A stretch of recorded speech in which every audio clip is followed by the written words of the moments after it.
Hello and welcome to Whatsy Reads. Today I will be reviewing The Shadows Between Us by Tricia Levenseller. First of all, can I just point out that the cover on this book is absolutely lush. Like, I know I shouldn't judge a book by its cover, but I mean, we all do, so what you gonna do? For those of you unaware of what The Shadows Between Us is actually about, I'm just gonna read the Goodreads description because I feel like me summarising it may not be adequate enough. Alessandra is tired of being overlooked, but she has a plan to gain power. 1. Woo the Shadow King. 2. Marry him. 3. Kill him and take his kingdom for herself. No one knows the extent of the freshly crowned Shadow King's power. Some say he can command the shadows that swirl around him to do his bidding. Others say they speak to him, whispering the thoughts of his enemies. Regardless, Alessandra knows what she deserves, and she's going to do everything in her power to get it. But Alessandra's not the only one trying to kill the king. As attempts on his life are made, she finds herself trying to keep him alive long enough for him to make her his queen, all while struggling not to lose her heart. After all, who better for a Shadow King than a cunning, villainous queen? And it's just, that's what drew me to it. I love the idea of just that whole plan just made me go, yep, that is a protagonist I want to hear about. Which probably says a lot about me. Okay, I'm just going to read the very opening of this book because the opening is amazing. Chapter 1. They never found the body of the first and only boy who broke my heart, and they never will. I buried Hector Galanus in a hole so deep, even the devils of the earth couldn't reach him. And that is it. That just made me fall in love with this character. I know, I'm a terrible person. I should not be in love with the murderess. But she's just so... It was just such an appealing opening. To be clear, at this point, I've only read about 89% of the book, so what I'm about to say, you have to take with a grain of salt. But so far, I absolutely adore this book. I was really, really afraid that it was going to be lame, that Alessandra was gonna, just not be the personality that I wanted her to be. Somebody so brazen enough to want to kill the king after wooing and marrying him should be a character that deserves an explosive personality, and she is just so... I don't even put into words what Alessandra is. She's cunning, she's conniving, she's beautiful, of course. She would have to be in order to gain the attentions of a powerful king, I think. And she's also really smart and ambitious. So the king's name is Caius, and can I just say that's a lovely name. I'm not really sure what I expected from the Shadow King's name, but I wasn't expecting to have such a nice not playful exactly, but a nice balance between fantasy name and sort of romantic name. Spoiler alert! Towards the end, the character's actions from when she was about 15, 16 years old, when she killed Hector, she killed this guy about when she was 15 or 16, start to catch up with her. So the father of Hector Galanus is like, where's my son? Excuse me. He's like, where's my son? And boy, he dead. He deader than dead.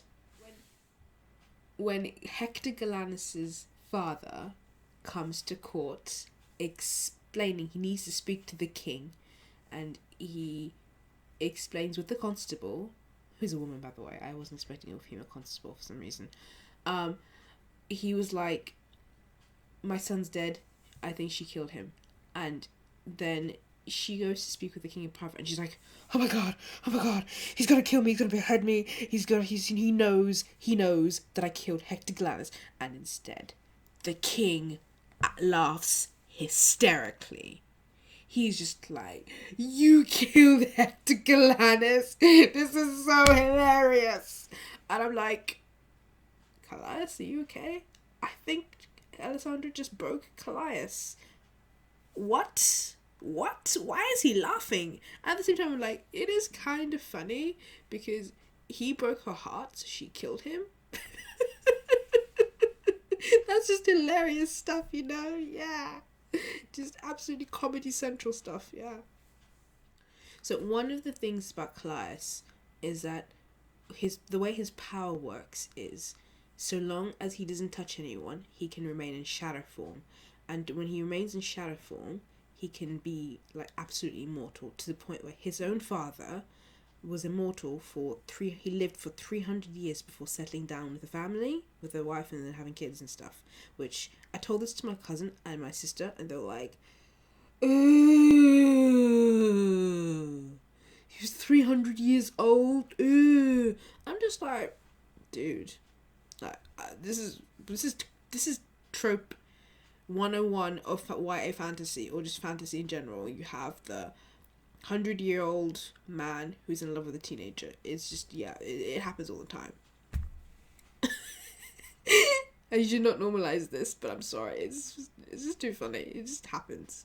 So anyway, but thankfully, Caius is not 100 or 300 years old. He's like not even 21.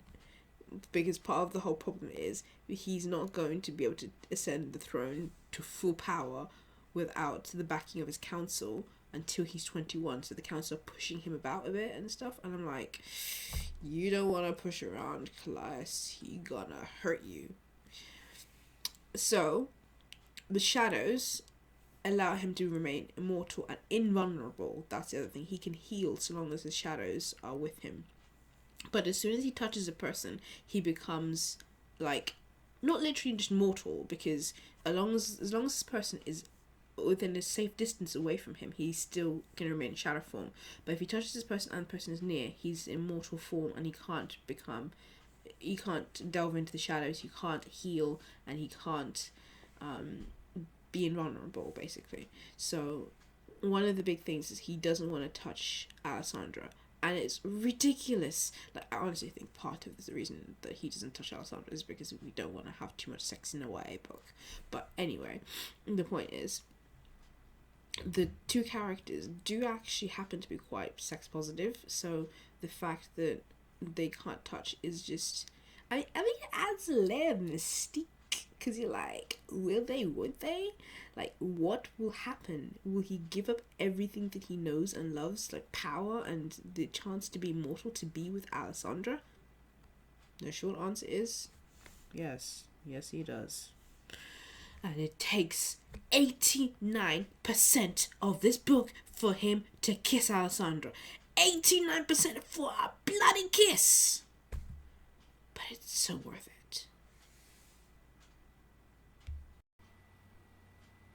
Oh my gosh, so it's now the evening, and after having a lovely bath where I was listening to the audiobook, I finally finished The Shadows Between Us.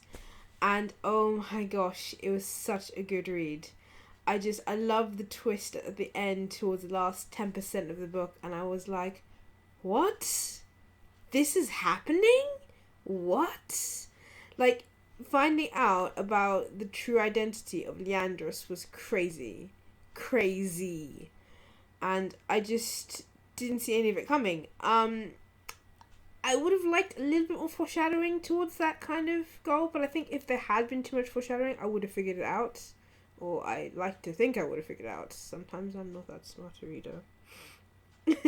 But altogether, I'm gonna be very generous and say I would give The Shadows Between Us a solid 5 out of 5, because it had compelling characters, it had sex positive characters I really like, because I'm so sick of seeing all these characters who are like, oh yeah, I'm feeling so shamed about sex, and I'm like, yes, it's true, people do generally feel shamed about sex, and they do feel like they need to,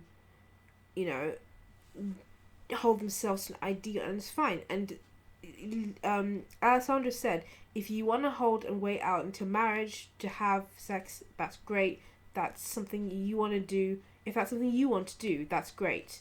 But don't feel pressured into that because society has a certain expectation of you. And the other thing I will say is that I love the not romance. Sorry, I love the friendships between the girls, Rhoda, Alessandra, and Hestia, which I didn't point out before, but they were very good friends, and it's so refreshing to see girls liking other girls, on a friendship level, because I don't see that too much in YA. In YA, usually they're quite catty. They're quite like, oh, this girl's being mean to me, so I'm gonna be mean to her, and stuff. And this really broke that trend, and I was really happy to see that there wasn't lots of like cliquey behavior. It was just good, solid friendships. The world building, there wasn't a lot to it, I suppose, but what there was in terms of the actual court life was actually pretty good. We had I don't really remember everything about it, but it seemed like there was lovely descriptions, especially Alessandra's lovely dresses that she loves to make. Caius himself was a very compelling personality. I liked that he wasn't like cruel for cruelty's sake. I liked that he genuinely wanted to make his country, his kingdom, a better kingdom, although he acknowledges, and I acknowledge as well, that he could be selfish at times, because what he sought was power at the end of the day. So, I mean, I don't really know exactly where everyone falls in the character alignments. I would say that they veer towards lawful neutral and lawful evil, kind of, because they do certain things that they're very morally ambiguous to some extent. I mean, Alessandra is definitely an anti-hero because she does a lot of things that typical protagonists, like heroes, just don't do. Like, setting out to murder the person she wants to woo. Of course. This has been my review of The Shadows Between Us. Thank you for joining me. I'll see you next time.